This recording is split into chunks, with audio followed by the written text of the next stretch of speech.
প্রিয় দর্শক, আপনাদের সবাইকে আমন্ত্রণ জানাচ্ছি ইস্পানি মির্জাপুর শুভরাত্রির আজকের যে আয়োজন, আমাদের বিশেষ আয়োজনের শিরোনাম ক্ষমতার অন্ধগুলি।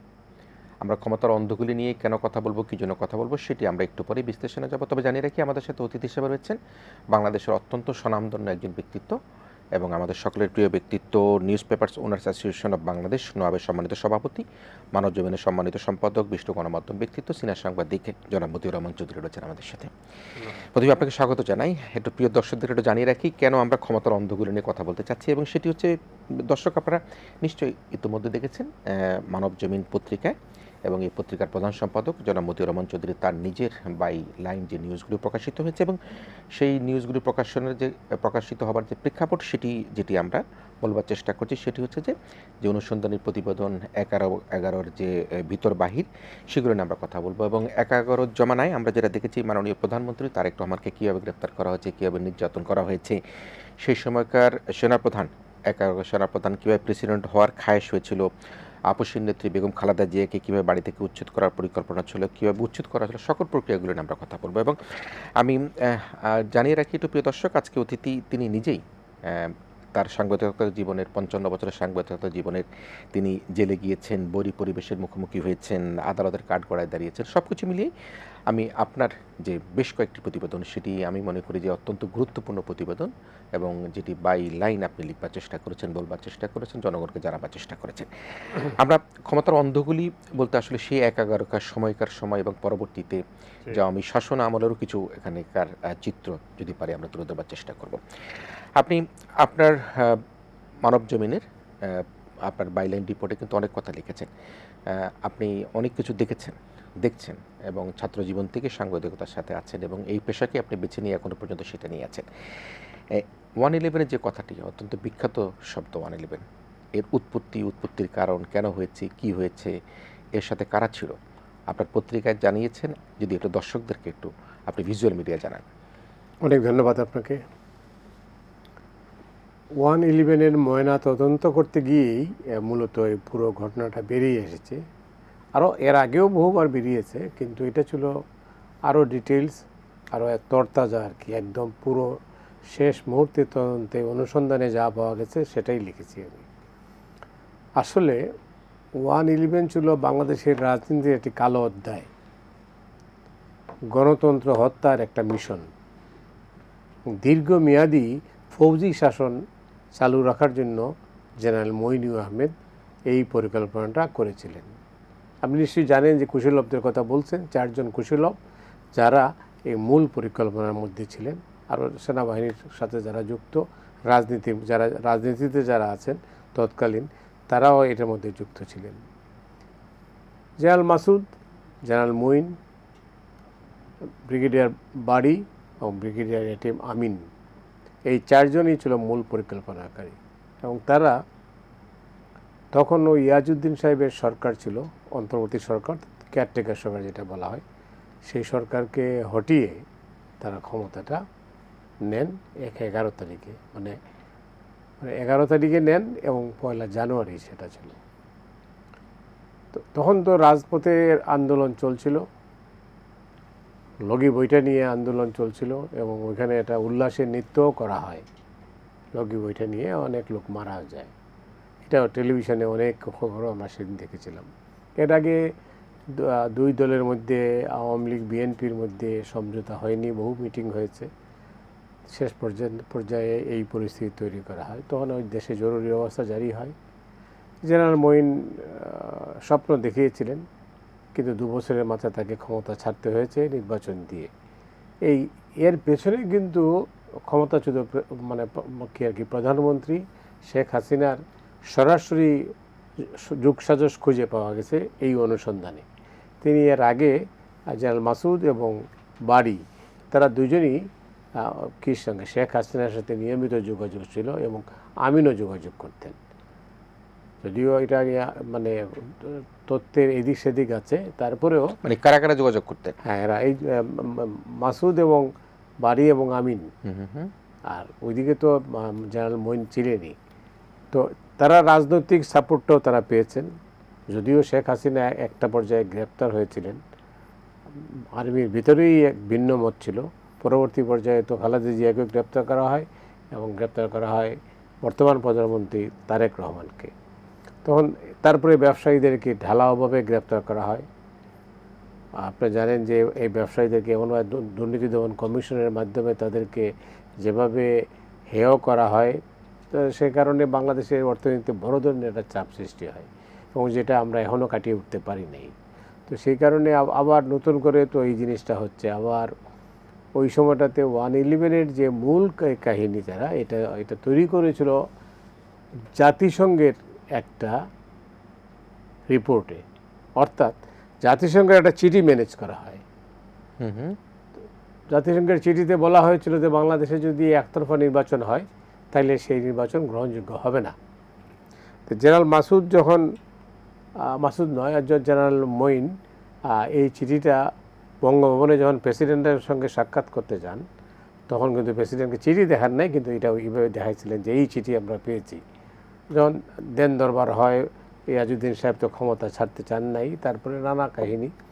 তারপর তো 3 বাহিনী প্রধানও ওখানে গিয়েছিলেন, জেনারেল মাসুদ ট্যাঙ্ক বাহিনী নিয়ে গিয়েছিলেন। সেদিনের ঘটনা অনেকেরই জানা। তো এটা জাতিসংঘের চিঠিটার এটা টার্নিং পয়েন্ট ছিল। ডক্টর ইফতেখার আহমেদ চৌধুরী ছিলেন জাতিসংঘের মিশনের, বাংলাদেশের মিশনের প্রধান। তার মাধ্যমেই এটা ফ্যাক্সটা আসে, বলা হয় তাকে। যদিও এখন তিনি নানাভাবে পরবর্তী সরকারে, মানে ডক্টর ফখরুদ্দিন আহমেদের সরকারে কিন্তু তিনি পররাষ্ট্র উপদেষ্টা হয়েছিলেন। এরপরে এই অতি সম্প্রতি তিনি জামাতের একজন আন্তর্জাতিক বিষয়ক উপদেষ্টা হিসেবে যোগ দিয়েছেন জামাতে ইসলামীতে। যাই হোক, তো তিনি এটার সঙ্গে যুক্ত ছিলেন যে কীভাবে চিঠিটা আসছে। যদিও বেশ কিছুদিন ওই চিঠিটা জাতিসংঘের ওয়েবসাইটে ছিল, এখন আর সেটা আপনি পাবেন না, সেটা সরিয়ে নেওয়া হয়েছে। এই নিয়ে অনেক ধরনের কথাবার্তা হয়েছে, বিতর্ক হয়েছে, সন্দেহ করা হয়েছে যে আসলে চিঠিতে কী ছিল সেটা প্রকাশ করা হয়নি। তো এই ছিল মানে মোটা দাগে শুরুটা আর কি। তারপরে তো অনেক কাহিনী যেটা হয়েছে। জি, সে অবস্থায় প্রথমত যে বিষয়টি সেটি হচ্ছে যে আমরা দেখেছি যে বর্তমান যিনি প্রধানমন্ত্রী, মাননীয় প্রধানমন্ত্রী তারেক রহমানকে গ্রেপ্তার করা হলো, বেগম খালেদা জিয়াকে গ্রেপ্তার করা হলো, এবং যে ইলেকশন ইঞ্জিনিয়ারিং কথা বলা হচ্ছে 2008-এর ইলেকশন ইঞ্জিনিয়ারিং কথা বলা হলো, এবং সেই ইলেকশনটাও একটা পাতানো ইলেকশন হিসেবেই সেনাবাহিনী সমর্থিত সরকার, যারা সরকারের দায়িত্ব গ্রহণ করেছে, আওয়ামী লীগকে সেখানে ব্যাকআপ দিয়েছে। তো সে অবস্থায় জনাব তারেক রহমানকে গ্রেপ্তার করার পরবর্তী সময়ে যে ঘটনা প্রবাহ, সেগুলি কিভাবে আপনি বিশ্লেষণ করবেন? যে তাকে কিভাবে নির্যাতন করা হয়েছে, তাকে কিভাবে বিদেশে পাঠিয়ে দেওয়া হয়েছে, কিভাবে তার কাছে নির্যাতনের মাত্রাটা ছিল ভয়াবহ। কোনো একটা মানুষকে ফ্যানের খাতে ঝুলিয়ে, অর্থাৎ সিলিংয়ে ঝুলিয়ে রাখা, এবং ব্রিগেডিয়ার আমিন বলছেন যে যতক্ষণ পর্যন্ত আমি না বলবো ততক্ষণ পর্যন্ত ঝুলতে থাকবে। এই ছিল অবস্থাটা। আসলে এইভাবে সুস্থ অবস্থায় আবার স্বাভাবিক জীবনে ফিরে আসা, প্রধানমন্ত্রী হওয়া, এটা একটা বিস্ময়কর ঘটনা। তার কারণটা হচ্ছে ওয়েস্টার্ন ওয়ার্ল্ডে, বিশেষ করে যদি তিনি লন্ডনে না যেতেন তাইলে হয়তোবা এই অবস্থায় ফিরে আসতে পারতেন না, কারণ এটা খুব খারাপ অবস্থায় উনি চলে গিয়েছিলেন। আমি তাকে লন্ডনেও দেখেছি কয়েকবার, কিন্তু ঠিক এইরকম মানে বিধ্বস্ত অবস্থায় ছিলেন। যাই হোক, তো তাকে গ্রেপ্তারের মধ্য দিয়ে কিন্তু রাজনীতিতে অন্য খালেদা জিয়াকে পরে জেলখানায় নিয়ে যাওয়া হয়েছে। তারপরে তো সবাই তারা পড়ে, তাকে জোর করে নিয়ে যাওয়ার সময় তার হাত দিয়া ওই যে একটা এক ধরনের কী নেওয়া হয়েছে যে অঙ্গীকারপত্র, এই সেই। যাই হোক, তো এটা নিয়ে বিভ্রান্তি আছে, জোর করে বলপূর্বক তাকে নেওয়া হয়েছে। তাকে যখনই টর্চার করা হয়, নির্যাতন করা হয়, সেই নির্যাতনের সময় বেশ কিছু সিনিয়র কর্মকর্তা উপস্থিত ছিলেন এবং অন্য কর্মকর্তাও ছিলেন। তারা এটাকে প্রত্যক্ষ করেছেন এবং একজন তো ছবিও তুলেছেন, সব কিছু মিলে। তো এটা ছিল রাজনীতিতে, এটা অন্য কী কারণ, কোনো কারণ না দেখিয়ে অবশ্য তার বিরুদ্ধে কী অভিযোগ সেটাও বলা হয়নি বা কিছুই হয়নি। সেনাবাহিনীর ওখানে নিয়ে যাওয়ার পরে এই টর্চারটা করা হয়। তো তিনি কখনো কোনো ওই সময় এটা তার মুখ থেকে কিছু বলেননি, তিনি আজ পর্যন্তও বলেননি। আমি যেটা বের করেছি, এটা অনুসন্ধান করে বের করেছি যে কারা কারা ওই সময়টাতে যুক্ত ছিলেন। আমি ওই পত্রিকায় নামগুলোও দিয়েছি আমি।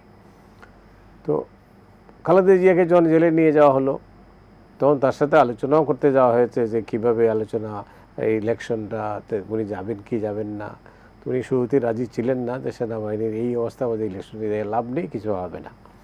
যাই হোক, ওই ভেতরকার আলোচনা, তারপরে জামাত ইসলামী তখন জোট ছিল, জোটের মধ্যে দিয়ে আলোচনা হয়েছে তার কি করা যাবে। তখন উনি রাজি ছিলেন, তো রাজি হলেন। কিন্তু যখন সারা দেশ তিনি ঘুরলেন, ঘুরে এসে ডিসেম্বরের এন্ডে তখন তিনি কিন্তু নির্বাচন বর্জন করতে চেয়েছিলেন। কারণ তিনি বলেছিলেন যে আমার দল যারা যে নির্বাচন কমিশন ভেঙেছে, সংস্কারপন্থী তৈরি করেছে, তাদের আন্ডারে নির্বাচন হলে এই নির্বাচন অবাধ অনিরপেক্ষ হবে না। এইভাবে এই অভিযোগে তিনি চাচ্ছিলেন। কিন্তু জোটের কারো কারো আপত্তিতে তারা বলছিলেন যে না, আমরা তো যা দেখছি আমরাই জিতব। যাই হোক, উনি বলছিলেন যে 30টার বেশি আসন পাবেন না, কারণ ওনার কাছে এই খবরটা এসে গিয়েছিল। আর নির্বাচনটা ছিল সাজানো এবং ম্যানেজটা এইরকম যে তারা কয়টা সিট দেওয়া হবে, কীভাবে দেওয়া হবে, এটা ঠিক করা হয়েছিল। বাড়তি ব্যালট ছাপা হয়েছিল। নির্বাচন কমিশনের তো তিন সদস্যের কমিশন ছিল। ডক্টর হুদা মারা গেছেন, আর বাকি 2 জন এখনও আছেন, সহুল হোসেন এবং ব্রিগেডিয়ার সাকাওয়াত। ওই সময় তারা জানতেন ব্যালট পেপার, তাদের জানা মতেই ব্যালট পেপার বেশি ছাপা হয়েছিল। তো ইলেকশনটা ইঞ্জিনিয়ারিং ছিল। দেশি বিদেশি অনেক ষড়যন্ত্র এখানে হয়েছে। বিদেশি গোয়েন্দারা তৎপর ছিলেন। 111 আনার পিছনেও ষড়যন্ত্র ছিল। অথবা যখন নির্বাচনের দিকে দেশটা গেল, তখনও আবার একই কাহিনী হয়েছে। তো অর্থাৎ পুরো জিনিসটাই হচ্ছে বাংলাদেশের রাজনীতির জন্য, যেটা শুরুতেই বলেছি, এটা আসলেই কালো অধ্যায়। জি, আমরা যেটা শুনেছি যে সেই নির্বাচনের ম্যানিপুলেট করবার জন্য যখন পতিত প্রধানমন্ত্রী শেখ হাসিনা কারাগারে ছিলেন, দুই নেত্রী তখন কারাগারে ছিলেন, সাব জেলে যেখানে ছিলেন আর কি। শেখ হাসিনাকে একবার ছাড়া হলো, তারপর তিনি লন্ডনে গেলেন বা আমেরিকাতেও গেলেন। তারপরে আমেরিকা থেকে লন্ডন থেকে আসার আগে মানে তখনকার অন্তর্বর্তী তৎকালীন তত্ত্বাবধায়ক সরকার তাকে কিন্তু আসতে দেয় নাই। না দেওয়ার কারণে তিনি আবার মানে এদের সাথে আলাপ আলোচনা করে কিছুদিন পরে আবার ফিরে আসলেন দেশে আসার পর তো নির্বাচনের দিকে দেশটা গেল। আর যেটা শুরুতেই একটা মানে বলছিলাম যে এই যারা যোগাযোগ রাখতেন শেখ হাসিনার সঙ্গে, তারা জানতেন যে 111 হয়েছে যে -2 ফর্মুলার জন্য, কিন্তু আসলে বাস্তবে তা ছিল না। বাস্তবে ছিল যে একজনকে বাদ দিয়ে আরেকজনকে আনা, -1 খালেদাকে মাইনাস করাটাই অন্যতম লক্ষ্য ছিল। তো সেটা হচ্ছে এই। কিন্তু রাজনীতি তো অন্য খেলা। আজকে দেখেন শেখ হাসিনা বিদেশে, অন্য দেশের মেহমান, খালেদা জিয়া প্রয়াত, তার ছেলে এখন প্রধানমন্ত্রী। রাজনীতি খেলা, এটা কখন কি হয় এটা আল্লাহ তাআলা ছাড়া কেউ বলতে পারবে না। এই যে -2 ফর্মুলার যে প্রসঙ্গ আসছে, তখন কিন্তু বোঝা যাচ্ছিল না, কিন্তু পরবর্তীতে দেশবাসী পরিষ্কার হয়েছে আসলে এখানে -1 ফর্মুলারই একটা ফর্মুলা নিয়ে আগানো ছিল, যেখানে সেনাশাসিত তত্ত্বাবধায়ক সরকারের এখানে ব্যাকিং ছিল। তো এই যে -2 বা -1 যে ফর্মুলাটা বলা হয়, এটি কি শুধুমাত্র সেনাবাহিনীর মধ্যে সীমাবদ্ধ ছিল, নাকি অন্য যারা ব্যবসায়িক গোষ্ঠী, সুশীল সমাজ, গণমাধ্যম, তাদেরও এক ধরনের এর মধ্যে? না, আমি তো লিখেছি যে মার্কিন রাষ্ট্রদূত ছিলেন পেট্রিসিয়া বিউটিনিস এবং British high commissioner Anwar Chowdhury, তারা খুবই অ্যাক্টিভ ছিলেন। তারা ওই কীভাবে ইলেকশনটা হবে, কীভাবে হবে না, আর কি আনা উচিত, 111 কেন, এসব প্রেক্ষাপটে তারা জড়িত ছিলেন। এটা পরিষ্কার, কাজে সবাই জানতো, ওই সময়টা পরিষ্কার ছিল। আনোয়ার চৌধুরী প্রতিদিনই কথা বলতেন। যাই হোক, নির্বাচনটা যেটা ছিল যে আসলে -2 জায়গায় -1ই ছিল মূল উদ্দেশ্য। কারণ বিএনপির জমানায় 63টা জেলায় বোমা হামলা হলো। তারপরে বিএনপির ভুল সিদ্ধান্তও ছিল। সিদ্ধান্ত ছিল এইরকম যে তারা বিচারকের বয়স বাড়ালেন। এটাও একটা সন্দেহের কারণ তৈরি হলো। বিচারপতি কে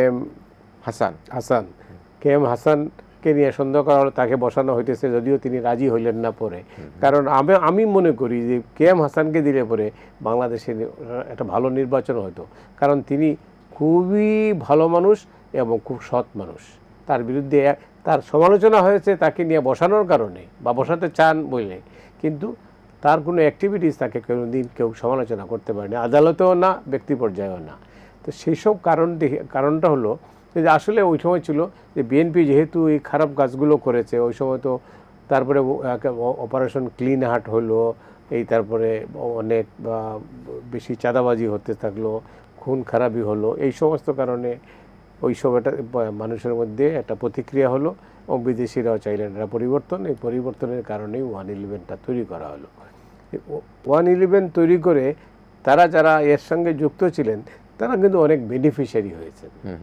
এই যে ব্যবসায়ীদেরকে ঢালাওভাবে গ্রেপ্তার করে ট্রুথ কমিশনের নামে, এটা ওই যে জেনারেল মাসুদ, এখন আপনি নিশ্চয়ই জানেন যে এই 4 জনের মধ্যে যারা কুশীলব, 4 জনের মধ্যে একজন আমেরিকায়, জেনারেল মঈন অসুস্থ, মাসুদউদ্দিন চৌধুরী এখন জেলখানায়, ব্রিগেডিয়ার বারি এখন আমেরিকায়, আর আরেকজন হলো ওই আমিন এখন দুবাইতে আছেন। তো দেশে তো কেউই থাকেন নাই, মানে দেশে থাকতেও পারেন নাই, কী অবস্থাটা। এর মধ্যে মাসুদউদ্দিন চৌধুরীকে তো অস্ট্রেলিয়া হাই কমিশনার করা হয়েছিল। তারপরে নানাভাবে তিনি ব্যবসা বাণিজ্যের সঙ্গে যুক্ত হয়ে এখানে আবার জাতীয় পার্টি টিকেটের নোয়াখালী থেকে এমপিও হয়েছিলেন। এই 111 থেকে আমরা কি পেয়েছি? আমরা পেয়েছি যে রাজনীতি কিভাবে এই রাজনীতিবিদদের চরিত্র হনন, ব্যবসায়ীদের চরিত্র হনন করে একটা মানে মানুষের মধ্যে এটা এইরকম অবস্থা, রাজনীতি খারাপ, যে রাজনীতি ছাড়া একটা দেশ চলতে পারে না। অবশেষে আমরাও কিন্তু রাজনীতির মধ্যেই ফিরলাম, একই রাজনীতি। এর থেকে কী হলো?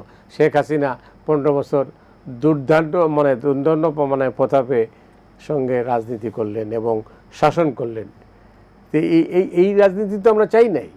111 যদি এটা স্বচ্ছ রাজনীতি আনার প্রক্রিয়া থাকতো, তাইলে আমরা আখেরে দেখলাম যে শেখ হাসিনা মানে স্বৈরাচারী হয়ে গেলেন। তো এইটা তো খুবই দুর্ভাগ্য বাংলাদেশের রাজনীতির জন্য। আপনি বলছিলেন, এবং আমি এটা যুক্ত করেই বলতে চাই, সেটা হচ্ছে যখন বিএনপি সরকার ক্ষমতায়, আপনি অপারেশন ক্লিন হার্টের কথা বলছিলেন, আপনি জঙ্গি হামলার কথা বলছিলেন, এই সব কিছু মিলিয়েই বলা হচ্ছে যে এই বিএনপির শেষের দিকে এসে, সে সময়কার তারা যখন ক্ষমতায় ছিলেন 111-এর আগের পূর্ব মুহূর্তে, এই জঙ্গি তকমা লাগানোটা, এই ধরনের বাংলাদেশকে নিয়ে অপপ্রচার করাটা, এটি দেশি বিদেশি নানা শক্তির সাথে ইনভলভ ছিল। কিভাবে এই বিএনপিকে এখান থেকে, ক্ষমতা থেকে দূরে নিয়ে যাওয়া যায়, সেই জায়গাটায় কোনো বিশ্লেষণ আছে কিনা? বিএনপির ভুল ছিল, নেতৃত্বের মানে আমি কি বলবো, যে সঠিক নেতৃত্বের মুন্সিয়ানা ছিল না।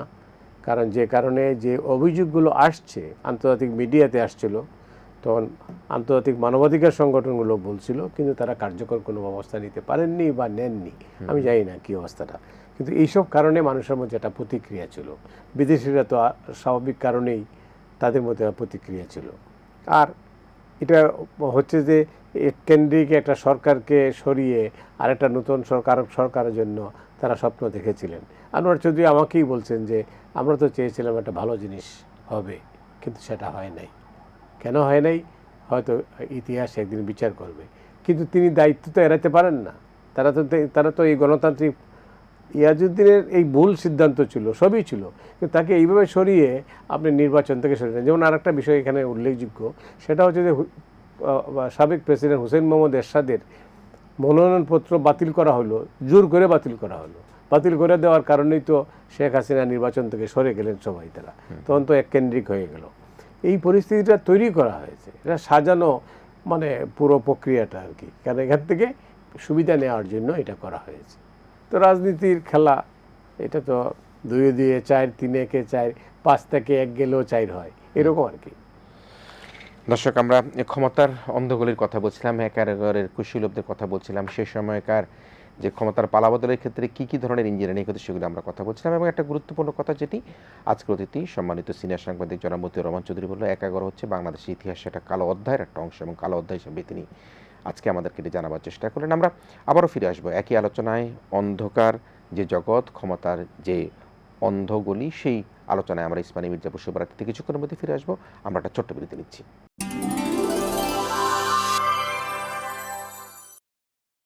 প্রদর্শক ইস্পানি মির্জাপুর শুভরাত্রিতে আমরা কথা বলছিলাম ক্ষমতার অন্ধকারে নিয়ে 111-এর যে ভিতর বাহির এবং সেই সময়কার যে পরিবেশ পরিস্থিতি সেগুলো নিয়ে আমরা কথা বলবার চেষ্টা করছি এবং একই সাথে আমাদের অতিথিকে আবারও আপনাদের পরিচয় করে দিয়ে আমাদের সাথে অতিথি হিসেবে রয়েছে newspapers owners association of Bangladesh নোয়াবের সম্মানিত সভাপতি, মানব জীবনের প্রধান সম্পাদক, বিশিষ্ট গণমাধ্যম ব্যক্তিত্ব, সিনিয়র সাংবাদিক জনাব মতিউর রহমান চৌধুরী।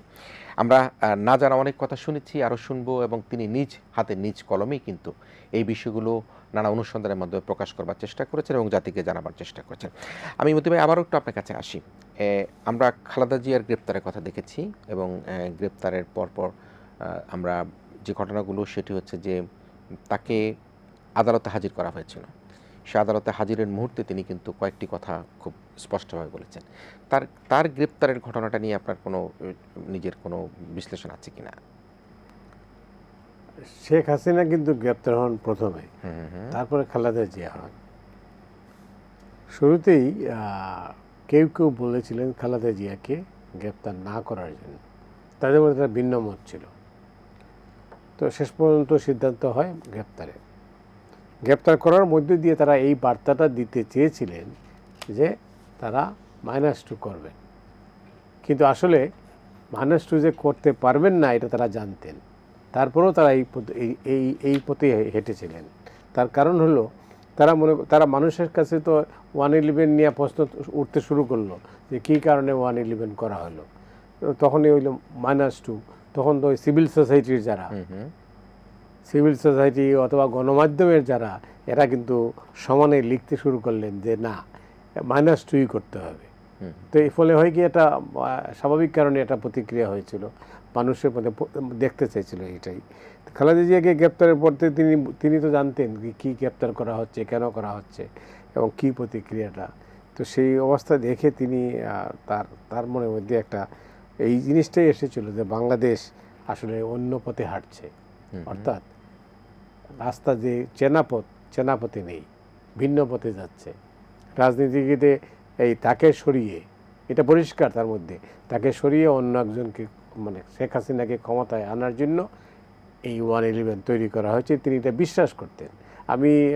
তিনি মারা যাওয়ার কিছুদিন আগে আমি তার সাক্ষাৎকার নিয়েছিলাম, তখন তিনি আমাকে কিন্তু এই কথাটা বলেছেন যে আমি নিশ্চিত ছিলাম যে 111 তৈরি করা হয়েছে বিএনপিকে ধ্বংস করার জন্য। তিনি এটা বিশ্বাস করতেন। তো যাই হোক, তো পরিস্থিতিটা তখন কিন্তু টালমাটাল ছিল, এটা স্বীকার করতেই হবে। পরিস্থিতিটা তৈরি করা হোক আর তারা তৈরি করেন, এটাই কিন্তু এরকমই ছিল। করাপশন, দুর্নীতিও ছিল। তো দেশের এই অবস্থায় তো তখন মানুষ পরিবর্তন চেয়েছে, কিন্তু পরিবর্তনটা তো মুখে বললেই পরিবর্তন হবে না, অ্যাকশনে হবে।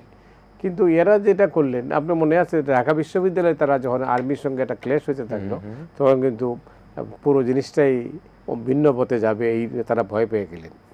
এবং জেনারেল মঈন তিনি কিন্তু প্রেসিডেন্ট হতে চেয়েছিলেন, কিন্তু প্রেসিডেন্ট কেন হতে পারলেন না? তাদের মধ্যেই ভিন্নমত হলো যে না, এখানে আবার ক্ষমতার লড়াই ছিল।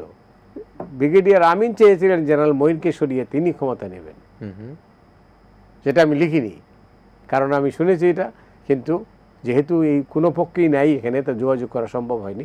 বাট এটাই বাস্তবতা, ক্ষমতার লড়াইয়ের পরে ক্ষমতার দ্বন্দ্ব যেটা তৈরি হয়েছিল, এই ক্ষমতার লড়াই থেকেই কিন্তু মানে ট্রেনটা লাইনচ্যুত হয়ে গেল, লাইনে উঠে নাই কিন্তু ট্রেন লাইনচ্যুত হয়ে গেল।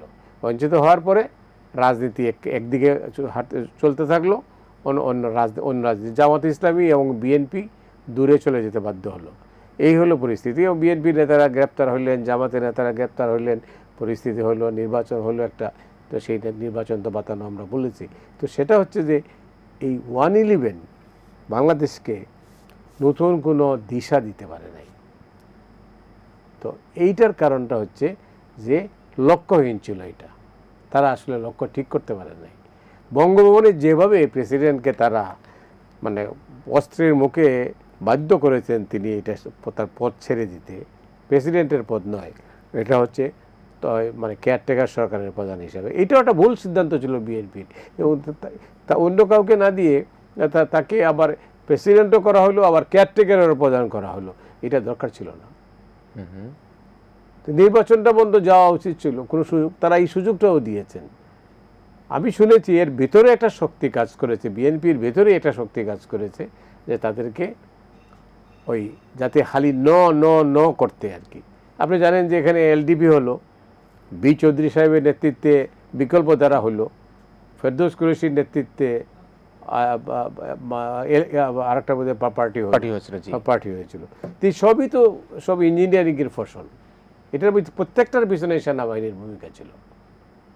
তো আজকে তো রাজনীতি মানে একটা মানে রাজনীতি এসেছে ফিরে, সব কিছু যে চ্যালেঞ্জ শেষ হয়ে গেছে সেটা কিন্তু বলা যাবে না।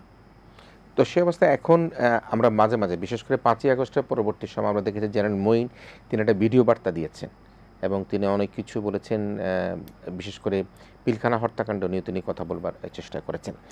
জেনারেল মঈন তিনি রাষ্ট্র ক্ষমতা রাষ্ট্রপতি হবার জন্য তার চেষ্টা ছিল, খায়েশ ছিল, সেটি কিন্তু মোটামুটি আপনার এই পত্রিকা পড়েও কিন্তু আমরা বুঝতে পারছি এবং সেটি আমরা অন্য অন্য জায়গা থেকেও যারা সেটা বুঝতে পারছি। তিনি হতে পারেন নাই কোন বাধার কারণের জন্য? আপনি বলছিলেন যে এখানে দুটা পক্ষ হয়ে গিয়েছিল, সেই বাধাটা কি ছিল, কি কারণে? বাধাটা ছিল সেনাবাহিনীর মধ্যেই একটা গ্রুপ চায় নাই, আর আরেকটা হচ্ছে যে পার্শ্ববর্তী দেশের থেকেও তারা তখন একটা নির্বাচিত সরকারের দিকেই গণতন্ত্রের প্রতি যাওয়ার জন্য তারা বলেছিল, যে কারণে জেনারেল মঈনকে, আপনার মনে থাকার কথা, জেনারেল মঈনকে দিল্লিতে নিয়ে যাওয়া হলো এবং ঘোড়া মানে কি দিল, উপহার দিল। তো অনেকেই বলেন যে ঘোড়া ডিপ্লোমেসিতে মঈন এখানে আত্মহারা হয়ে গেলেন। এরপরে আসার পরে তিনি ক্ষমতা ছেড়ে দেওয়ার লক্ষ্যেই নির্বাচনটা দিতে গেলেন। এই ছিল অবস্থা। বাধা তো দিয়েছে অনেকেই, কারণ লক্ষ্য তো একটাই ছিল, খালেদা জিয়াকে মাইনাস করে নির্বাচনটা আদায় করা এবং নির্বাচনের ফলাফল তৈরি করা, এটাই ছিল লক্ষ্য। এখানে পার্শ্ববর্তী দেশের ভূমিকা কিরকম ছিল? তারাও আপসেট ছিলেন যে এখানে জঙ্গি শাসন হয়ে যেতে পারে, জঙ্গিদের তৎপরতা এত বেশি ছিল, 63 জেলায় একসঙ্গে বোমাবাজি, আদালত পাড়ায়, এটা তো একটা নজিরবিহীন ঘটনা ছিল। তো এই সমস্ত ঘটনা তাদেরকেও আতঙ্কিত করেছিল। প্লাস 10 ট্রাক অস্ত্রের কথা মনে আছে আপনার, 10 ট্রাক অস্ত্র, তারপরে ওই যে 7 সিস্টার নিয়ে নানা ধরনের মন্তব্য, তৎপরতা, একটা সার্কভুক্ত অন্য একটা দেশের গোয়েন্দাদের তৎপরতায় সব মিলিয়ে কিন্তু একটা পরিস্থিতি তৈরি হয়েছিল। সেই কারণে সুযোগ এটা একতরফা একভাবে হয় নাই, আমি আগেও বলেছি যে আসলে পরিস্থিতিটা তৈরি করা হয়েছে। তো আপনি যেহেতু ডিপ্লোম্যাটিক সাংবাদিকতা করেছেন এবং আপনি এটার সঙ্গে নেতৃত্বও ছিলেন এক সময়, অনেক অ্যাম্বাসেডারের সাথে সে সময় আপনার কথা হয়েছে, আপনি খানিক আগে আনোয়ার চৌধুরীর কথা বলেছেন এবং বিটনেসের কথা বলেছেন, তারা কি আপনার সাথে কোনো আলোচনায় তাদের? আমি তো ওই সময় চেষ্টা করেছি জানার, আমি তখন ভয়েস অফ আমেরিকাতে কাজ করতাম। জি, আচ্ছা। তো আমি আনোয়ার চৌধুরীকে একাধিকবার ইন্টারভিউ করেছি, কথা বলেছি, অন রেকর্ড না, অফ দ্য রেকর্ড আর কি। তো সেটাতে তিনি তো বলছেন যে পরিবর্তন দরকার বাংলাদেশে। তারা কি ধরনের পরিবর্তন চেয়েছিলেন? তারা আসলে মানে একটা পরিবর্তন চেয়েছিলেন, এইরকম একটা ডেমোক্রেটিক খেতে থাকুক। এবং এইভাবে যদি জঙ্গিদের হাতে চলে যায়, সারা ওয়ার্ল্ডে একটা প্রচার করা হলো বাংলাদেশ জঙ্গিদের মানে কবলে পড়ে গেছে। তো এই যে অবস্থাটা, জঙ্গি তৎপরতা বাড়ার কারণে একটা সংশয় তৈরি হলো, এই সমস্ত কারণে তারা এটা করেছেন। আর প্লাস তারা তো আসলে তারা মনে করেছেন যে আরেকটা শাসন যদি হয়, ভালো শাসন হইতে পারে, এটা বাদ দিয়ে আরেকটা করা, এইরকম আর কি। আর একদম ভেতরে কী ছিল সেটা তো জানা সম্ভব হয় নাই, তবে তারা পরিবর্তনের পক্ষে ছিলেন এবং পরিবর্তনের পক্ষে যা যা করা দরকার তারা সব করেছেন। তো জেনারেল মঈন শেষ পর্যন্ত নির্বাচন দিলেন, নিজেও সেখান থেকে সরে আসলেন, পরবর্তী তিনি সেনাপ্রধানের দায়িত্ব কিন্তু গ্রহণ করলেন। সে অবস্থা যদি আমরা 111-এর প্রসঙ্গ থেকে একটু অন্য প্রসঙ্গে আসি, সে অবস্থা উনি দায়িত্বে থাকার অবস্থায় বিডিআর হত্যাকাণ্ড যেটা হলো, এবং সেই হত্যাকাণ্ডের সময় আমরা দেখেছি যে তিনি তখন সেই সময়কার প্রধানমন্ত্রী শেখ হাসিনার কাছে ছুটে গিয়েছিলেন, তিনি মেসেজ দেওয়ার চেষ্টা করেছেন, সেই পাওয়া যায়নি এবং যে কারণের জন্য হত্যাকাণ্ডটা ঘটেছে, যেটি জেনারেল মঈন কিন্তু তার ভিডিও বার্তার মধ্যে বলবার চেষ্টা করেছেন। ওই জায়গাটাকে আপনি 111 ঘটনা থেকে বেরিয়ে আপনি কীভাবে দেখছেন? না, এটা ওই 111-এর ঘটনারই একটা ধারাবাহিক ঘটনা বলতে পারেন, দুর্ভাগ্যজনক। এটা যমুনা, যেটাতে প্রফেসর ইউনূস সাহেব কিছুদিন ছিলেন, তো ওইখানেই কিন্তু শেখ হাসিনা থাকতেন। বিডিএ পিলখানায় যখন মানে হত্যাকাণ্ড ঘটে, তখন কিন্তু 3 বাহিনী প্রধান যমুনায় গিয়েছিলেন। যমুনায় যাওয়ার পরে শেখ হাসিনার দোতলার উপরে, আর তারা ঘন্টার পর ঘন্টা নিচে বসেছিলেন, কিন্তু দেখা হয়নি, তাদের সাথে কথাও হয়নি ওইভাবে। তারপরে তো যা যা ঘটনা ঘটেছে, এবং এদের মঈন এটা অনেকেই যেটা বলে, মানে আপনি নিশ্চয়ই মনে আছে যে শেখ হাসিনা যখন ক্যান্টনমেন্টে গেলেন, আর্মি অফিসাররা যখন প্রতিবাদ জানালেন, তখন তারা বলছেন যে চিফ অফ স্টাফের তোর ভুল ছিল।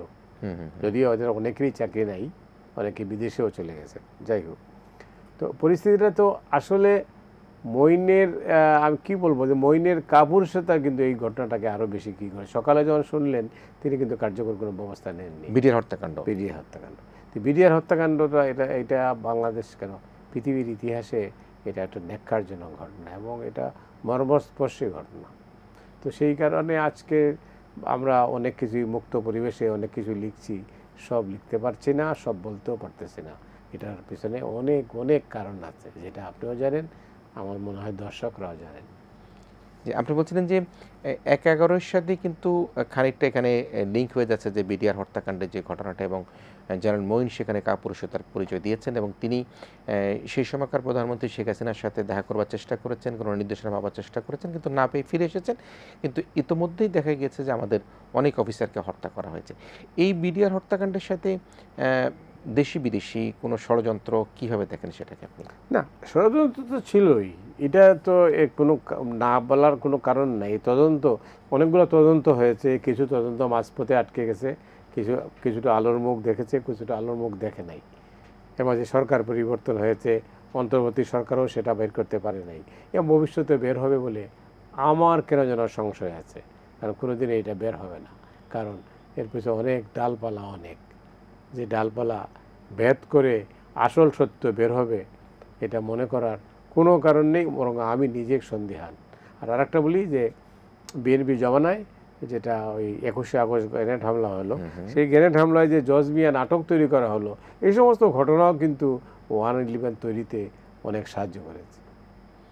আমরা একটু যদি আবার 111-এর সেই সময়কার কথা যাই, আমরা দেখেছি যখন আওয়ামী সরকার ক্ষমতায় আসার পরেই তারা বিশেষ করে জনাব তারেক রহমান, এখনকার যিনি প্রধানমন্ত্রী, আপনি খানিক আগে অত্যন্ত একটা চমৎকার কথা বলেছেন যে জনাব তারেক রহমান যিনি নির্বাসিত করে রাখা হয়েছিল, তিনি এখন হচ্ছে বাংলাদেশের প্রধানমন্ত্রী, আর যিনি নির্বাচন করেছিলেন তিনি এখন দিল্লির মেহমান হিসেবে বাংলাদেশ থেকে চলে যেতে বাধ্য হয়েছিলেন।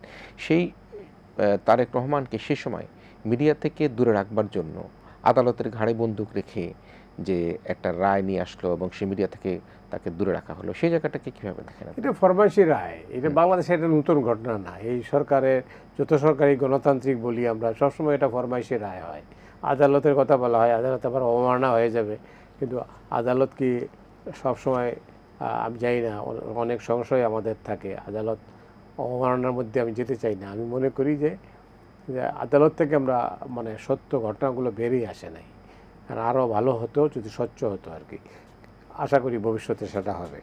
কিন্তু পরিস্থিতিটা হলো যেটা বললেন যে তারেক রহমানের উপরে যে অনেকগুলো, তারেক রহমান আমরা খালেদা জিয়ার উপরে হয়েছে, ইভেন শেখ হাসিনার উপরেও হয়েছে, এই সব যে হয় নাই তা না, এমনি একতরফা যদি বলা হয় এটা ঠিক না। কিন্তু আদালত থেকে তো আসলে আমাদের মতো আদালত কি আমরা স্বাধীন, আমরা এখনও দাবি করতে পারি না, কারণ এখনও পরিবেশ পরিস্থিতি ভিন্ন এবং মানুষের মানসিকতাও কিন্তু নেই। আসলে আমরা সেযোগ করতে পারি না। আজকে আপনি সমালোচনা করেন, সাথে সাথে এমনি হয় আপনি আওয়ামী লীগের সমালোচনা করলে হবেন বিএনপি, আর বিএনপির সমালোচনা করলে হবেন আওয়ামী লীগ। আপনার নিরপেক্ষ একটা অবস্থান থাকতে পারে, এটা কেউই বিশ্বাস করে না, কোনো পাগলও বিশ্বাস করে না বাংলাদেশে। এটা তো হইতে পারে না, আপনার একটা ভিন্ন মত থাকতেই পারে, আর যা সত্য তাই বলতে হবে। সত্যবাবু তো নাই, সত্যবাবু তো অলরেডি মারা গেছেন। তো সত্য, যে সত্যের পিছনে আমরা ঘুরে বেড়াচ্ছি, সেই সত্য তো নেই, সত্য নির্বাসিত। যদিও এটি আপনি গণমাধ্যমের খুব পুরোধা ব্যক্তিত্ব, সে সময় কিছু কিছু গণমাধ্যম নিয়ে নানা রকম এখন বিশ্লেষণ দেখা যাচ্ছে যে বিশেষ করে খালেদা জিয়া, তারেক রহমানকে নিয়ে নানা রকম নেগেটিভ অ্যাপ্রোচের সংবাদ প্রকাশিত হতো প্রচুর। এটা নেগেটিভ অ্যাপ্রোচ ঠিক বলবো কি বলবো জানি না, তবে যে সমস্ত স্টোরি ছাপা হয়েছিল, দুটো পত্রিকাতে 21টা স্টোরি ছাপা হয়েছিল তারেক রহমানের উপরে, এবং লিড স্টোরি, এবং সেই স্টোরিগুলো প্রত্যেকটা ছিল নেগেটিভ, নেতিবাচক। পরবর্তী পর্যায়ে প্রমাণিত হয়েছে যে এগুলো সঠিক না, কিন্তু এটা সত্য ঘটনা স্বীকার করতে হবে, তারাও স্বীকার করেন। একটি ঘটনায় তারেক রহমান কোনো মামলা করেন নাই, কাউকে পাঠান নাই অফিসে, পাঠিয়ে বলেন নাই যে তোমরা এটা কেন করছো, এটা প্রত্যাহার করো, এই সেই, কোনো টেলিফোনও করা হয়নি সে সময় যখন রিপোর্ট প্রকাশ। হ্যাঁ, এখন এই সেদিনও প্রধানমন্ত্রীর সামনে যখন তারা গেলেন, তারা তারা তারা কারা? তারা এটা স্মরণ করেছেন এবং এটা নিয়ে একটা বিব্রতকর পরিস্থিতি ছিল ওই বৈঠকে। তো আমি সেই জন্য বলছি যে মানে তারা এই কি ছিল নিজেরা বিব্রত? এগুলাও তো মানে হয় ভুল তথ্যের ভিত্তিতে হয়েছিল অথবা পরিকল্পিত কোনো প্রয়াস ছিল, এটা আমি জানি না কিভাবে হবে। তবে বাট এটা আমরা লক্ষ্য করেছি মিডিয়ার ভূমিকাটা, আমি সহ আমার কথাও বলবো, মিডিয়া আমরা সেদিন ভালো ভূমিকা রাখতে পারি নাই। যারা 21টা স্টোরি ছাপিয়েছেন, যেটা দুটি পত্রিকায় মেনলি যেটা ছাপিয়েছেন, তাদের মধ্যে বলা হচ্ছে যে জোরপূর্বক ছাপানোর কোনো ঘটনা ছিল না নিজেদের? নো, জোরপূর্বক স্টোরি হয় না। আপনি আমাকে জোর করলে আমি সব কথা বলে দিব, এখানে বলতে পারবো? বলে মানুষ, একটা স্টোরি তো হয় না। অনুসন্ধানের রিপোর্ট কি ভুল করে হয়? আপনি তো ভুল তথ্য ছিল, তাহলে আপনি ভুল হবে কেন? আপনি নিজেই তো ছাপিয়েছেন। তো আপনি তো বলেন নাই যে কেউ করেছে, করায় নাই, নিজেরাই করেছিলেন। তাদের এইটা তো কোট করা হয়েছে এবং তারাই তো বারবার বলেছিল এটা। এই যে সিভিল সোসাইটি তো এই স্লোগান নিয়েই সামনে আসছিল। প্রফেসর ইউনূস সাহেব তো দীর্ঘমেয়াদী ক্ষমতায় থাকবেন, এই কারণে তিনি ওই মইনু আহমেদের নেতৃত্বাধীন সরকারে যান নাই। তিনি বলেছিলেন যে অন্তত 5 বছর আমার থাকা দরকার। তারা তো সেইটা বলেন নাই। সেই জন্যই তো ফখরুদ্দিন আহমেদ উনারই পরামর্শে যেয়া উনি দায়িত্ব নিলেন। তো সেই কারণে উনিও তো চেয়েছিলেন এটা পরিবর্তন, কিন্তু উনি তো দল করে আবার দল থেকে সরেও গেলেন। কারণ উনি বুঝতে পেরেছিলেন যে এটা আসলে তার কাজ নয়। আমরা তো যেটি দেখেছি এবং আপনারাও লিখেছেন এবং আমরাও গণমাধ্যমে যেহেতু কোনো না কোনোভাবে যুক্ত রয়েছি, যে বেগম খালেদা জিয়ার মধ্যে প্রতিহিংসা পরায়ণতা মোটেই ছিল না এবং তার ছোঁয়া কিন্তু আমরা এখন যে প্রধানমন্ত্রী জনাব তারেক রহমান দেখতে পাচ্ছি। তারপর নওয়াবের পক্ষ থেকে তারেক রহমান মাননীয় প্রধানমন্ত্রীর কাছে দেখা করতে গিয়েছিলেন। তো খানিক আগে আমরা বলছিলাম যে একটা বিব্রতকর পরিস্থিতি হয়েছে, যে ওনাকে নিয়ে যে নেগেটিভ অ্যাপ্রোচের সংবাদ ছাপা হয়েছে। তো আপনি কি মনে করেন এইগুলো নিয়ে কি মাননীয় প্রধানমন্ত্রী তার মার মতোই থাকবেন, কোনো প্রতিহিংসামূলক আচরণে যাবেন? আমার ধারণা তাই। কারণ এটা আপনি লক্ষ্য করবেন যে 17 বছর তিনি কিন্তু দেশের বাইরে ছিলেন, আর এমন একটা দেশে ছিলেন যেখানে গণতন্ত্র চর্চা হয়, সহনশীলতার চর্চা হয়, মানুষকে শ্রদ্ধা করে এবং বিশ্বে একটা মডেল হলো ব্রিটিশ ডেমোক্রেসির একটা আলাদা কী আছে। এটা থাকার পরেও তিনি কিন্তু ব্রিটিশ কালচার থেকে অনেকটা শিখেছেন। তো শেখার কারণে আমি লক্ষ্য করি তো উনি কিন্তু এইরকমই, কারণ মানে হঠাৎ করে একটা বিয়ের রাস্তা দিয়ে যাচ্ছে, কি দিয়ে হঠাৎ করে রাস্তা থামানো হলো, একটা বিয়ে চলতেছিল, বিয়ের অনুষ্ঠানে তিনি হাজির হইলেন। এটা সাধারণত বিনা দাওয়াতে একটা বিয়ের অনুষ্ঠানে হাজির হওয়ার তো প্রধানমন্ত্রী হিসেবে আপনিও পারবেন না, আমিও পারবো না। দাওয়াত না দিলে তো আমরা যাই না সাধারণত, সেটা করেছেন। এই পরিবর্তনটা আছে, কিন্তু এটা কতদিন থাকবে এটা নিয়ে আমার সংশয় আছে। তার কারণটা হচ্ছে আমরা কিন্তু সোশ্যাল মিডিয়ার যুগে আমরা তো এমন সব খবর দিচ্ছি, তা বা যেভাবে আমরা সাইবার বুলিং হচ্ছে, তাতে কিন্তু যে কোনো মানুষের পক্ষেই বদলে যাওয়াটা অস্বাভাবিক কোনো ঘটনা নয়। মানুষ বদলে যেতে পারে, কারণ আপনি যখন আমাকে আঘাত করতে থাকবেন তখন আমার নিরুপায় আমি। কিন্তু আমি বিশ্বাস করতে চাই তারেক রহমান গণতন্ত্রের পক্ষে এবং মুক্ত গণমাধ্যমের পক্ষে এবং কথা বলার স্বাধীনতা নিশ্চিতের পক্ষে তিনি থাকবেন, কারণ তিনি জানেন এইটাই থাকবে, অন্যগুলো থাকবে না। আজকে আমরা সমালোচনা করতেছি হাসিনা স্বৈরাচারী ছিলেন, এই সেই। তারেক রহমান যদি এইটা করেন, মানুষ তাকে 3 দিনও লাগবে না, মানুষ চেঞ্জ হয়ে যাবে। আর আপনি জানেন বাংলাদেশের মানুষের ভালোবাসা খুবই ঠুনকো, মুহূর্তের মধ্যে তারা বদলে যায়। প্রিয় দর্শক, আমরা আবার একটা বিরতি নিতে চাই, শেষ বিরতি। এটি ক্ষমতার অন্ধকার নিয়ে কথা বলছিলাম, 111-এর ভিতর বাহিনী কথা বলছিলাম এবং এই কথার প্রসঙ্গেই মাননীয় প্রধানমন্ত্রী জনাব তারেক রহমানের প্রসঙ্গে এসছে এবং মাননীয় সম্পাদক মহোদয় তিনি বলবার চেষ্টা করলেন যে এটি কতদিন ধরে রাখতে পারবেন।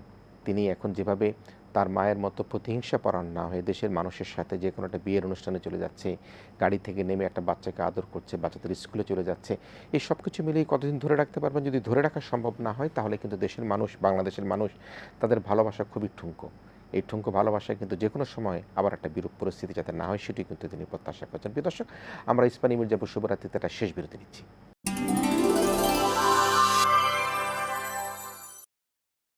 প্রদর্শক, আমরা শেষ বিরতি পরে ইস্পানী মির্জাপুর শুভরাত্রিতে আমাদের যে আলোচনা ক্ষমতার অন্ধগুলো নিয়ে ফিরে এসেছি। 111-এর ভিতর বাইরে কথা বলতে গিয়ে আমরা বর্তমান সরকারের নানা কর্মপরিকল্পনার কথা এখানে এসেছে। জনাব তারেক রহমানের যে শাসন এবং তার যে দেশ পরিচালনা সে প্রসঙ্গে এসেছে। আমি আরেকটু জায়গায় যেতে চাই।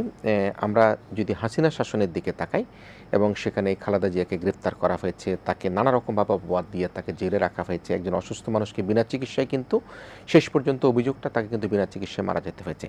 সেই শাসন আমলে বিশেষ করে মরহুমা বেগম খালেদা জিয়ার প্রতি যে নির্যাতন হয়েছে, বালির ট্রাক দিয়ে বাড়ির সামনে আটকে রাখা হয়েছে, এতিমের টাকা চুরি করেছে বলে তাকে নিয়ে যে হাজতে রাখা হয়েছে এবং যে হাজতখানা রাখা হয়েছিল সেখানে তেলাপোকা এবং নানা রকমভাবে কীটপতঙ্গ সেখানে পাওয়া গেছে। ইফতারের সময় 30 টাকার ইফতার দেওয়া হয়েছে। সেই সময়টাকে আপনি কিভাবে দেখেছেন?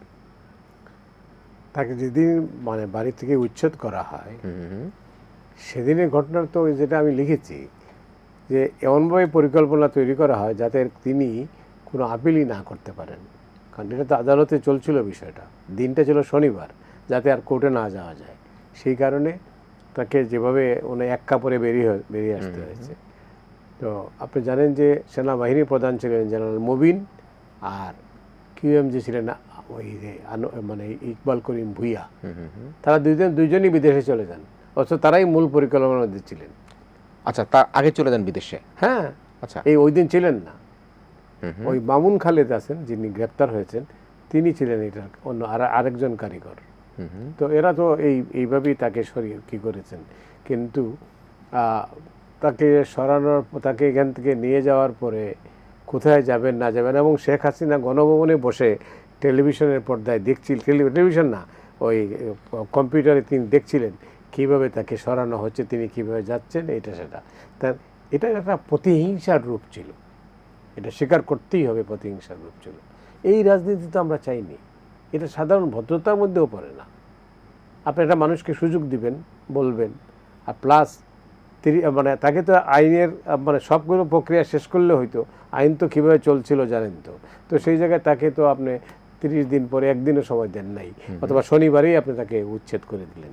যাই হোক, বেগম জিয়া কিন্তু তারপরেও কিন্তু খুব বিরূপ কোনো মন্তব্য, আগলি কোনো মন্তব্য করেননি, এটা তার চরিত্রের মধ্যেই ছিল না। কিন্তু তাকে বাড়িতে বের হইলেন, তারেক রহমান সাহেব তখন দেশের বাইরে লন্ডনে, এখন এর মধ্যে তার আরেকটা ছেলে মারা গেছে। কিন্তু পরিস্থিতিটা এইরকমই। এই পরিকল্পনা ছিল যে জিয়াউর রহমানের যে মাজারটা আছে এখানে ওই কিতে চন্দ্রমোদ্যানে, সেটা সরিয়ে বগুড়ায় নিয়ে যাওয়ার পরিকল্পনা ছিল, এবং এটা শেখ হাসিনা করতে নিয়ে আরও 2-3 মাস সময় পেলে। এটা তার মাথায় মধ্যেই ছিল, তিনি ভুলতে পারতেন না। আমার একজন বন্ধু ওই আওয়ামী লীগের ক্যাবিনেটে ছিলেন, তিনি আমাকে বলছেন যে শেখ হাসিনার মাথায় এটা কোনোদিনই যায় না, শেখ হাসিনা এখান থেকে সরাবি, কারণ তার থেকে আধা কিলোমিটারও না, এতে দূরে জিয়াউর রহমানের ছবি থাকবে কেন? মাজার থাকা মানেটা একটা ছবি আছে, এটা সেটা মানুষ মনে করতেছে এটা মানতে, এটা তিনি বিশ্বাস করতেন। এটা সরানোর একটা উদ্যোগ ছিল, সেটা তো হয় নাই, অনেক কিছুই তো হয় নাই, সব উল্টে গেল না। তো সেই কারণেই বলি যে রাজনীতি আমরা আজকে 54 বছরে আমরা কি বা 55 বছরে আমরা কি পেলাম? আমরা পেলাম কি? প্রথমে একদলীয় শাসন, তারপরে হলো নানা কিসিমের সরকার, তো এরপরে সেনা শাসন, তারপরে আসলো আবার মানে এর সাথে আবার সেনা শাসন, এরশাদের আবার আসলো মানে এই মানে শেখ হাসিনার শাসন যেভাবে গেল, আবার অন্তর্বর্তী শাসন। তো এর মধ্যে দিয়ে করতে করতে আমরা আসলে মানে খেই হারিয়ে ফেলেছি যে আসলে দেশটা তৈরি হয়েছিল গণতন্ত্রের জন্য। 1972 সালের সংবিধানের কথা আমরা বলি, কিন্তু 72-এর সংবিধানে তো এইটাই মূল স্পিরিট ছিল। কথা বলার স্বাধীনতা কেড়ে নেওয়া হলো, আপনি তো কম মূল্য দেন নাই।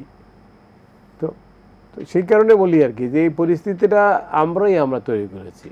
রাজনীতিবিদদের মারপিটের, রাজনীতিবিদদের কলহের কারণে 1/11 হয়েছিল, এটাও একটা অন্যতম অংশ, এটাকে অস্বীকার করার কোনো পথ নেই।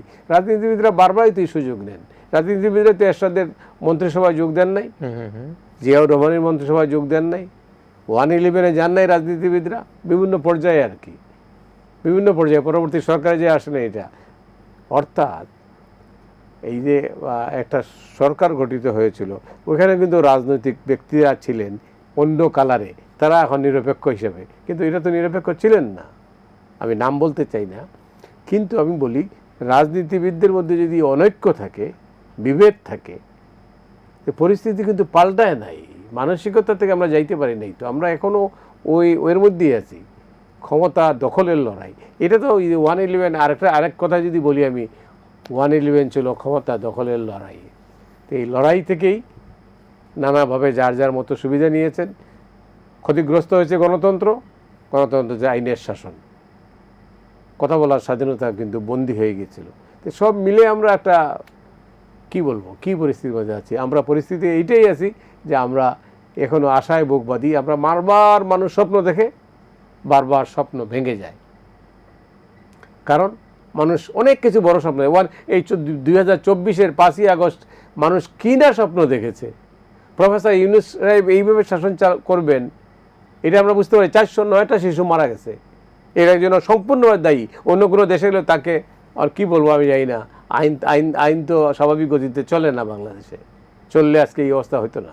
কি দুর্ভাগ্য, এইভাবে হইতে পারে যে এই একটা সরকার কোনো ব্যবস্থা নেয় নাই, এবং একজনকে মানে স্বাস্থ্য উপদেষ্টা করা হলো যে যাকে বিরুদ্ধে কোনো অভিযোগ, সব অভিযোগ, কিন্তু একটা অভিযোগও তিনি আমলে নিলেন না। তো এটাও তো একটা কী ছিল, ওইটাও তো স্বপ্ন ভেঙে গেল। তারপরে হয় কি, আবার নতুন করে স্বপ্ন, আবার কি হবে কাল সকালে, পরশু কী হবে সেটা আমি জানি না, কিন্তু আমার কেন যেন মনে হয় আমরা এখনও স্থির হতে পারিনি। আমরা কি চাই আমরা ঠিক এখনও জানি না, আর আমরা অন্যের কথায়, অন্যের ফর্মুলায় আমরা নিজেকে প্রস্তুত করি, এবং দেশ তো আমাদের সবার বলি আমরা, কিন্তু দেশটা হলো মানে কতিপয় ব্যক্তির, তো সেই জন্যই আজকে এই অবস্থা হয়েছে। হ্যাঁ, একেবারে শেষের দিকে যদি আলোচনায় আসি, আপনি স্বপ্ন ভঙ্গের কথা বলছেন, কিন্তু স্বপ্ন এবং স্বপ্নের বাস্তবায়ন কিন্তু জরুরি, এবং সেই স্বপ্ন কিন্তু আমরা যতটুকু এখন বুঝতে পারছি, আপনিও আশাবাদী, আমরাও আশাবাদী, কিন্তু আপনি যেটা বলবার চেষ্টা করেছেন কতদিন পর্যন্ত এটা ধরে রাখা সম্ভব, বিশেষ করে আমি বর্তমান সরকার মাননীয় প্রধানমন্ত্রী তারেক রহমান সাহেবের কথা বলছি। তো আপনি আপনার লেখার মধ্যেই লিখেছেন, ক্যারিশমেটিক নেতৃত্বের কথা বলেছেন, শুকতারা হয়ে জ্বলে উঠবার কথা বলেছেন। আপনি কি মনে করেন যে মাননীয় প্রধানমন্ত্রী, এটি কিন্তু যে লেখাটা লিখেছেন আপনি, সেটি কিন্তু নির্বাচনের পূর্বে আপনি লিখেছেন যে জনাব তারেক রহমান তিনি কি শুকতারা হয়ে জ্বলে উঠবেন কিনা, আপনি তার প্রতি নানা রকমভাবে আপনার ভালোবাসা, সিক্ততা অনেক কিছুই সেখানে জানাবার চেষ্টা করেছেন। আপনি মনে করেন যে বর্তমান প্রধানমন্ত্রী জনাব তারেক রহমান, যিনি তার মা হারিয়েছেন, ভাই হারিয়েছেন, তার বাবাও কিন্তু হত্যার শিকার হয়েছে, শহীদ রাষ্ট্রপতি জিয়াউর রহমানের সুযোগ্য সন্তান, তিনি প্রধানমন্ত্রীর দায়িত্ব গ্রহণ করেছেন, তিনি কি শুকতারা হয়ে জ্বলে উঠতে পারবেন কিনা? পারবেন। এখন এই মাত্র 100 দিনও হয় নাই, 3 মাসও হয় নাই পুরোপুরি। দেখি 100 দিন পরে দেখি কি অবস্থা। সরকার যদি ভালো না চলে, দেশটা যদি সঠিক পথে, ট্রেনটা যদি সঠিক পথে না চলে, তাহলে কিন্তু সন্দেহ সংশয় থেকেই যাবে। তো আমি আশা করতে চাই তার পক্ষে সম্ভব, কারণ তার আর পাওয়ার কিছু নেই, তিনি তো সবই পেয়েছেন। একটা পরিবারে 3 জন রাষ্ট্র ক্ষমতায়, একজন প্রেসিডেন্ট আর 2 জন প্রধানমন্ত্রী, এটা ভাবা যায় বলেন? তো সেই কারণে এই বাংলাদেশের মতো দেশে তিনি অনেক পেয়েছেন, কিন্তু দেশকে দেবেন, যদি এখানে ভুল করেন তাহলে দেশ ক্ষতিগ্রস্ত হবে। তিনি তো ক্ষতিগ্রস্ত হবেনই, দেশটাও ক্ষতিগ্রস্ত হবে। আমি মনে করি, আশাবাদী তিনি হয়তো সফল হবেন। প্রদর্শক, আমরা ক্ষমতার অন্ধগুলির কথা বলতে গিয়ে 111-এর ভিতর বাহির কথা বলেছি, শেখ হাসিনার দুঃশাসনের কথা বলেছি, এবং তারেক রহমান মাননীয় প্রধানমন্ত্রী তিনি শুকতারা হয়ে জ্বলে উঠবেন সেটি প্রত্যাশা করেছেন আজকের সম্মানিত অতিথি, বিশিষ্ট গণমাধ্যম ব্যক্তিত্ব জনাব মতিউর রহমান চৌধুরী। আমরা একটা কথা তো সবসময় বলি, একটা কথা আছে, রাখে আল্লাহ মারেকে। আজকে আমরা দেখেছি যে অন্যায়, জুলুম, প্রতিহিংসা যে করে তার কিন্তু বিচার উপর তরফ থেকে হয়ে যায়, প্রকৃতি থেকে সেটাকে বিচার করে দেয়। আজকে শেখ হাসিনার যে পরিণতি সেটি আমরা দেখতে পাচ্ছি, তিনি বিদেশে মেহমান হয়ে রয়েছেন, আর যাকে নির্বাসিত করা হয়েছে জনাব তারেক রহমান, তিনি মাননীয় প্রধানমন্ত্রী হিসেবে দায়িত্বভার গ্রহণ করেছেন। বিএনপি নিরঙ্কুশ সংখ্যাগরিষ্ঠতা অর্জন করে দেশ পরিচালনার, দেশের দায়িত্ব নিয়ে দেশের মানুষকে তারা স্বচ্ছতা ও জবাবদিহিতার মাধ্যমে পরিচালনার জন্য যে অভিপ্রায় ব্যক্ত করেছেন সেদিকে কিন্তু হাঁটছেন। আমরা যেটি চাই সেটি হচ্ছে, জনাব মতিউর রহমান চৌধুরীও একইভাবে চাইলেন, আমরা চাই দেশের মানুষ যাতে স্বস্তিতে থাকতে পারে, শান্তিতে থাকতে পারে, গুম খুন হত্যা যাতে রাজনীতি বাংলাদেশে আর কোনোভাবে তৈরি না হয়, যাতে প্রত্যেকটি নাগরিক তার নিজ গৃহে তার নিশ্চিন্তে বাড়ি ফিরে যেতে পারে, তার নিত্যদিনের যে পণ্যদ্রব্য সেগুলো যাতে চাহিদা মোতাবেক কিনতে পারে, আমরা এই প্রত্যাশায় রাখতে চাই বর্তমান সরকারের কাছে। একই সাথে আমরা মনে করি যে ক্ষমতার অন্ধকারিতে আর কেউ যাতে হারিয়ে না যায়, ক্ষমতা ধরে রাখবার জন্য যাতে এমন কোনো অভিপ্রায় ব্যক্ত না করে যেভাবে গত 15 বছর দুঃশাসনের মধ্যে বাংলাদেশ যে একটা অতল গহ্বরে চলে গিয়েছিল, সে অতল গহ্বরে যাতে বাংলাদেশ আর কোনোদিন না যায়, সে প্রত্যাশা রেখে আমি অত্যন্ত বিনম্রভাবে এটিএন বাংলার পক্ষ থেকে জনাব মতিউর রহমান চৌধুরী আপনাকে ধন্যবাদ জানাচ্ছি, কৃতজ্ঞতা জানাচ্ছি। আপনি অনেক না জানা কথা, আপনার নিজেরও স্বপ্নের কথা, অর্থাৎ জনাব তারেক রহমানকে নিয়ে যেভাবে আপনি স্বপ্ন দেখতে পছন্দ করছেন, চাচ্ছেন দেশ যাতে কোনোভাবে ব্যর্থ না হয় সেটি চাচ্ছেন, সে কথাগুলো জানাবার জন্য আপনাকে ধন্যবাদ জানাই। অনেক ধন্যবাদ আপনাকে। প্রিয় দর্শক, আপনারা এতক্ষণ আমাদের সাথে ছিলেন ইস্পানী মির্জা শুভরাত্রিতে ক্ষমতার অন্ধগুলি নিয়ে আলোচনায়। আপনাদেরকেও ধন্যবাদ জানিয়ে আমাদের আজকের এই আয়োজন এখানে শেষ করছি। আপনারা ভালো থাকবেন, সবাই মিলে ভীষণ ভালো থাকবেন।